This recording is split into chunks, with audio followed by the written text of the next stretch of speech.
ഉണ്ട്. നമ്മൾ ആദ്യം സ്കൂട്ടർ ഓടിക്കുമ്പോൾ ഇങ്ങനെയൊക്കെ സംഭവിക്കാറില്ലേ? അപ്പോഴേ നമുക്ക് അപകടം കൂടാതെ ബൈക്ക് ഓടിക്കുന്ന ഒരു ടെക്നിക്ക് പഠിച്ചാലോ?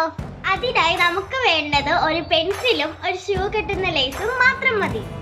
ആദ്യമായി ഈ ആംഗിളിൽ എക്സലേറ്ററിൽ പെൻസിൽ ഇതുപോലെ ടൈറ്റ് ആയിട്ട് കെട്ടുക.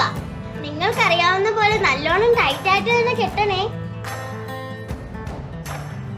ഇതേ കണ്ടില്ലേ, നല്ല ടൈറ്റ് ആയിട്ട് കെട്ടിയിട്ടുണ്ട്. ഇനി ബ്രേക്കും പെൻസിലും തമ്മിൽ ഒരു വിരല് കയറുന്ന ഗ്യാപ്പ് മാത്രമേ മതിയാവൂ. ഇനി എല്ലാവരും ഒന്ന് ശ്രദ്ധിച്ചേ. ഇനി നമുക്കൊന്ന് വണ്ടി ഓടിച്ചു നോക്കിയാലോ? വണ്ടി സ്റ്റാർട്ട് ചെയ്ത് എക്സലേറ്റർ കൊടുക്കുക. നമ്മുടെ പെൻസിലിന്റെ അറ്റം ബ്രേക്കിന്റെ അറ്റത്ത് തട്ടി നിൽക്കുന്നത് ശ്രദ്ധിച്ചോ? പെൻസിൽ തട്ടി നിൽക്കുന്നത് കൊണ്ട് എക്സലേറ്റർ കൂടുതലാവില്ല.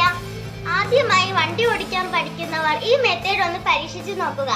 കണ്ടില്ലേ, സ്പീഡ് വെറും 10 കിലോമീറ്റർ മാത്രം.